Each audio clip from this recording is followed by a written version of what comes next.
ಮನೆ ಊಟಕ್ಕೆ ದರ್ಶನ್ ಪರ ವಕೀಲರು ಮನವಿಯನ್ನ ಮಾಡಿಕೊಂಡಿದ್ದಾರೆ. ಜೈಲಾಧಿಕಾರಿಗಳನ್ನ ಕರೆದು ನ್ಯಾಯಾಧೀಶರು ಕೇಳಿದ್ದಾರೆ ಅನ್ನೋದು ಗೊತ್ತಾಗ್ತಾ ಇದೆ.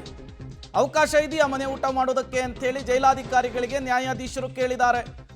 ಬರುವಾಗ ವಾಹನದಲ್ಲಿ ಊಟವನ್ನು ಕೊಟ್ಟಿದ್ದೇವೆ ದರ್ಶನ್ಗೆ, ದರ್ಶನ್ ಊಟವನ್ನು ಸೇವಿಸಿಲ್ಲ ಅಂತ ಹೇಳಿ ನ್ಯಾಯಾಧೀಶರಿಗೆ ಜೈಲಾಧಿಕಾರಿ ಹೇಳಿರುವಂಥದ್ದು.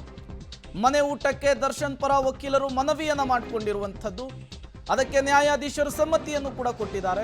ಅದಕ್ಕೂ ಮೊದಲು ಜೈಲಾಧಿಕಾರಿಗಳನ್ನ ಕರೆದು ಊಟದ ವಿಚಾರಕ್ಕೆ ಸಂಬಂಧಪಟ್ಟಂತೆ ಒಂದಿಷ್ಟು ಮಾಹಿತಿಯನ್ನು ಕೂಡ ನ್ಯಾಯಾಧೀಶರು ಕೇಳಿದ್ದಾರೆ ಅನ್ನೋದು ಗೊತ್ತಾಗ್ತಾ ಇದೆ.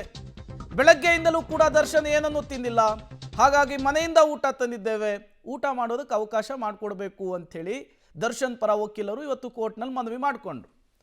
ಮತ್ತಷ್ಟು ಡೀಟೇಲ್ಸ್ ಉಮೇಶ್ ಕೊಡ್ತಾರೆ. ಉಮೇಶ್, ಕೇವಲ ಇವತ್ತೊಂದು ದಿವಸಕ್ಕೆ ಮಾತ್ರ ಮನೆ ಊಟದ ಅವಕಾಶನ ಅಥವಾ ಮುಂದಿನ ದಿನಗಳಲ್ಲೂ ಇರುತ್ತಾ, ಹೇಗೆ ಅಂಥೇಳಿ?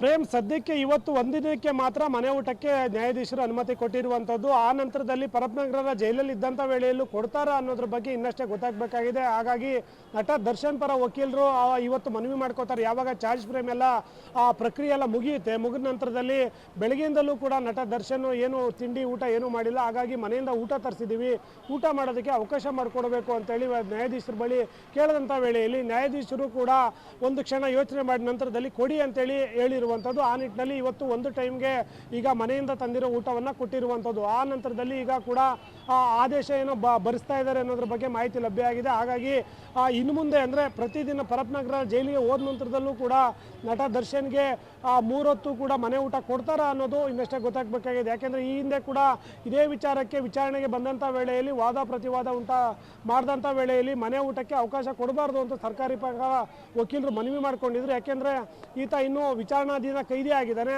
ಹಾಗಾಗಿ ಕೊಲೆ ಪ್ರಕರಣದ ಆರೋಪಿಯಾಗಿರುವಂಥ ಈತನಿಗೆ ಮನೆ ಊಟ ಕೊಡೋದಕ್ಕೆ ಅವಕಾಶ ಇಲ್ಲ ಅಥವಾ ವಿಶೇಷ ಆತಿಥ್ಯ ಕೊಡೋದಕ್ಕೆ ಅವಕಾಶ ಇಲ್ಲ ಅಂತ ಕೂಡ ಸರ್ಕಾರಿ ಪರ ವಕೀಲರು ಮನವಿ ಮಾಡ್ಕೊಂಡಿದ್ರು. ಆ ನಿಟ್ಟಿನಲ್ಲಿ ನ್ಯಾಯಾಧೀಶರು ಕೂಡ ಅದನ್ನು ನಿರಾಕರಣೆ ಕೂಡ ಮಾಡಿದರು. ಆದರೆ ಇವತ್ತು ದರ್ಶನ್ ಪರ ವಕೀಲರು ಈ ಮನವಿ ಮಾಡಿಕೊಂಡ ನಿಟ್ಟಿನಲ್ಲಿ ಊಟಕ್ಕೆ ಅವಕಾಶ ಕೊಟ್ಟಿದ್ದಾರೆ. ಹಾಗಾಗಿ ಇನ್ನೂ ಕೂಡ ಆ ಹಂತದಲ್ಲಿ ಇನ್ನೂ ಪರಿಶೀಲನೆ ನಡೀತಾ ಇರುವಂಥದ್ದು. ಅಂದರೆ ಆದೇಶದ ನಂತರದಲ್ಲಿ ಗೊತ್ತಾಗುತ್ತೆ ಫುಲ್ ಟೈಮ್ ಮನೆ ಊಟಕ್ಕೆ ಅವಕಾಶ ಕೊಡ್ತಾರಾ ಅಥವಾ ಇವತ್ತು ಒಂದು ದಿನ ಮಟ್ಟಿಗೆ ಅವಕಾಶ ಕೊಡ್ತಾರಾ ಅನ್ನೋದು ಗೊತ್ತಾಗಬೇಕಾಗಿದೆ. ಜೈಲಾಧಿಕಾರಿಗಳು ಕೂಡ ಈ ಸಂದರ್ಭದಲ್ಲಿ ನ್ಯಾಯಾಧೀಶ ಮುಂದೆ ಹೇಳಿದ್ದಂಥದ್ದು ಅಂದರೆ ಬೆಳಗ್ಗೆ ತಿಂಡಿ ಕೊಟ್ವಿ, ಅವ್ರು ತಿನ್ನಲಿಲ್ಲ ಅಂತ ಮಾತನ್ನು ಹೇಳಿರುವಂಥದ್ದು. ಜೈಲಿನ ಊಟ ಕೊಟ್ಟರು ಕೂಡ ಅವರು ಇವತ್ತು ಮಾಡ್ದೇನೆ ಹಾಗೆ ಬಂದಿದ್ದಾರೆ. ಆ ನಿಟ್ಟಿನಲ್ಲಿ ನ್ಯಾಯಾಧೀಶರು ಮನೆ ಊಟ ತಂದಿರೋ ಕಾರಣಕ್ಕಾಗಿ ಅದನ್ನು ಕೊಡಿ ಅಂತ ಹೇಳಿದ್ದಾರೆ. ಅದನ್ನು ಫುಲ್ ಟೈಮ್ ಕೊಡ್ತಾರಾ ಅಲ್ವಾ ಇವತ್ತು ಒಂದು ದಿವಸಕ್ಕೆ ಮಾತ್ರ ಕೊಡ್ತಾರಾ ಅನ್ನೋದು ಇನ್ನು ಸ್ವಲ್ಪ ಹೊತ್ತಿನಲ್ಲೇ ಗೊತ್ತಾಗಬೇಕಾಗಿದೆ. ಮನೆ ಊಟವನ್ನ ಪರಿಶೀಲಿಸಿ ಕೊಡಿ, ಜೈಲಾಧಿಕಾರಿಗಳಿಗೆ ನ್ಯಾಯಾಧೀಶರು ಕೊಟ್ಟಂತಹ ಸೂಚನೆ ಇದು. ಮನೆ ಊಟವನ್ನ ಕೊಡೋದಕ್ಕೆ ವಕೀಲರು ಮನವಿಯನ್ನ ಮಾಡಿಕೊಂಡಿದ್ರು. ಅದಕ್ಕೆ ನ್ಯಾಯಾಧೀಶರು ಸಮ್ಮತಿಯನ್ನ ಕೊಟ್ಟಿದ್ದಾರೆ. ಅದಕ್ಕೂ ಮೊದಲು ಜೈಲಾಧಿಕಾರಿಗಳಿಗೆ ಒಂದು ಸೂಚನೆ ಕೊಟ್ಟಿದ್ದಾರೆ.